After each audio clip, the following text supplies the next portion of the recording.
Jelang perhelatan MotoGP Mandalika pada 13 sampai 15 Oktober 2023, pemerintah Provinsi Nusa Tenggara Barat melalui Dinas Perdagangan melakukan penataan pedagang kaki lima yang ada di sekitar kawasan sirkuit Mandalika, Lombok Tengah.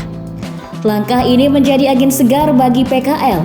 Pasalnya sejauh ini para PKL tidak merasakan dampak yang signifikan. Hal ini diungkapkan oleh Kepala Dinas Perdagangan Provinsi Nusa Tenggara Barat, Baik Nelly Yuniarti. Dikatakannya, dahulu para PKL justru diminta menutup dagangannya selama event berlangsung.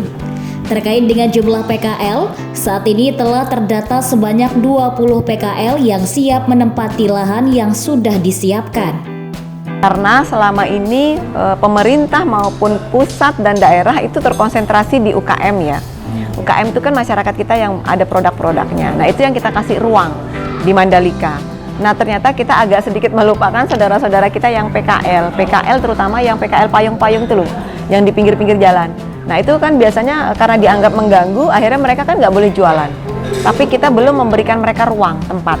Nah alhamdulillah oleh ITDC di tahun ini, saat ini kita dikasih lahan yang akan dikelola oleh Dinas Perdagangan untuk menata PKL-PKL ini. Jadi mereka kita mengedukasi juga bahwa memang kondisi mereka tidak boleh berjualan di jalan PKL ini. Nah ini PR kita ya. Artinya kita melarang tapi juga menyiapkan tempatnya. Jangan sampai kita melarang tapi tidak menyiapkan tempat gitu kan. Nah saat ini kita sudah berani melarang karena kita sudah menyiapkan tempat. Nah ada satu tempat di depan Green Gate itu yang saat ini sedang diratakan oleh pemerintah daerah Lombok Tengah. Kami yang akan menyiapkan sarana-sarana jual yang bisa kita siapkan dulu gitu ya. Dan sehingga bukan hanya event bukan hanya saat event saja, di luar event pun mereka tetap jualan di sana gitu loh. Jadi saat event mereka jualan di sana sehingga tidak tutup, di luar event mereka tetap jualan di sana.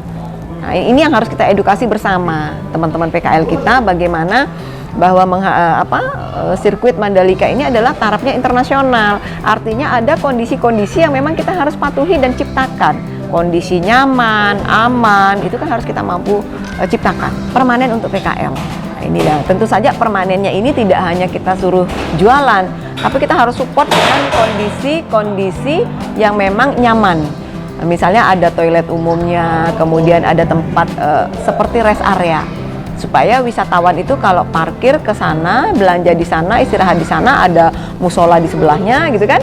Nah, tinggal foto-fotonya aja di seberang. Karena memang itu menjadi area PKL karena ada tempat foto, spot foto yang dikunjungi wisatawan sehingga mereka numpuk. Nah, sekarang fotonya tetap tapi jualannya di seberang. Nah, sehingga steril lah. Kita sudah edukasi mereka. Kemarin kami sudah edukasi 2 kali. Pertama, kita mengedukasi tentang bagaimana bermain digital keuangan karena kita ingin SDM mereka meningkat. Jadi mereka juga harus mampu digital marketing, mereka juga harus mampu digital keuangan. Jadi PKL ini bukan hanya sekedar PKL. Kami ingin mereka juga mampu bermain dengan teknologi yang ada.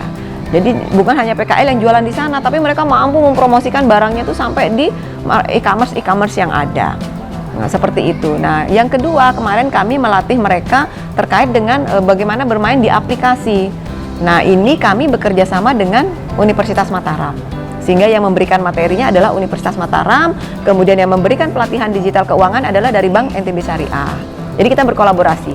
Lahan disiapkan oleh ITDC, layoutnya oleh pemerintah Lombok Tengah. Jadi memang kita harus berkolaborasi menangani masyarakat kita.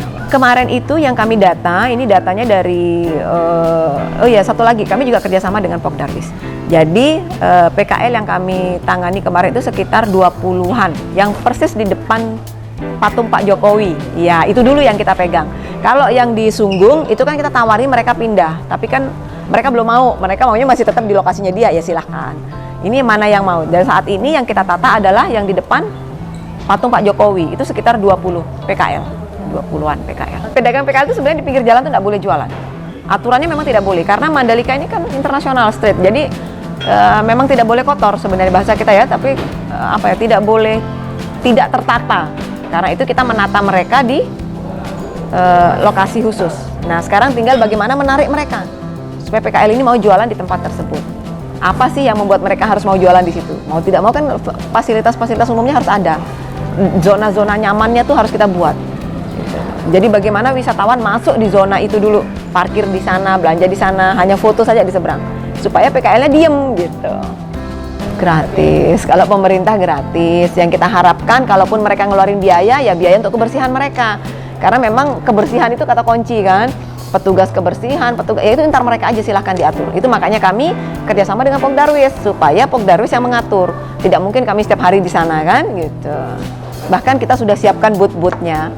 Booth-boothnya disiapin. Kita udah siapkan. Nah, insya Allah kami akan launching, kalau nggak molor ya, tanggal 6 Oktober besok. Kita udah target launching. Seperti itu.